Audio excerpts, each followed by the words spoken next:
Hello everyone, আসসালামু আলাইকুম। আজকে বানিয়ে ফেললাম টমেটো ভর্তা। ভর্তার চেয়েও আমার টমেটো ভর্তাটা খুবই ভালো লাগে খেতে। টমেটো ভর্তাটা কিভাবে বানালাম শুরু থেকে শেষ পর্যন্ত থাকছে আজকের ভিডিওতে। প্রথমে বেশি করে টমেটো নিয়ে নিয়েছি। টমেটোগুলোকে পরিষ্কার করে ধোয়ার পর কেটে নিচ্ছি 2 টুকরা করে করে, কারণ এগুলোকে আমি তেলে পুড়ে ফেলবো। প্রথমে সরিষার তেল দিয়ে দিয়েছি প্যানের মধ্যে। তেল গরম হয়ে আসলে এর মধ্যে দিয়ে দিয়েছি টমেটোগুলা। এবার ঢাকনা দিয়ে ঢেকে দিতে হবে যাতে টমেটোটা নরম হয়ে যায়। এবার টমেটোর সাথে ভাত পুড়তে দিব হচ্ছে রসুন দিয়ে টমেটো ভর্তা খেতে কিন্তু খুবই ভালো লাগে। এবার পোড়া হয়ে গিয়েছে, চামড়াগুলো ছিলে নিচ্ছি। এক এক করে চামড়া ছিঁড়া হয়ে গেলে তারপর ভালো করে সবগুলোকে ভর্তা করে নিতে হবে। রসুনটাকে আমি আলাদা করে ভর্তা করেছি।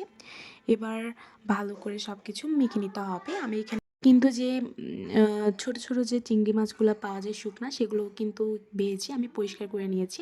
এবার একটা প্যানের মধ্যে তেল দিয়ে দিয়েছি, পেঁয়াজ কুচি, মরিচ কুচি দিয়ে দিয়েছি। এবার এর মধ্যে দিয়ে দিব হালকা জিরা গুঁড়ো, তারপর দিয়ে দিয়েছি হালকা রসুন আর ধনিয়া গুঁড়ো দিয়ে স্বাদ মতো লবণ দিয়ে ভালো করে মিক্স করে নিয়েছি। এবার দিয়ে দেবো টমেটো ভর্তাগুলো দিয়ে দিয়েছি।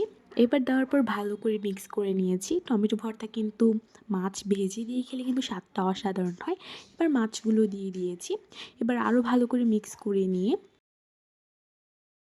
আরও স্বাদ বাড়ানোর জন্য দিয়ে দিয়েছি ধনিয়া পাতা কুচি। এটা আপনি চাইলে স্কিপও করতে পারেন। ধনিয়া পাতা কুচি দিয়ে ভালো করে মিক্স করে নিয়েছি। আজকের ভিডিওটা কেমন হয়েছে অবশ্যই কমেন্টে জানাবেন। ভালো লাগলে লাইক, কমেন্ট, শেয়ার করে দিবেন। And thanks for watching my video. Tata.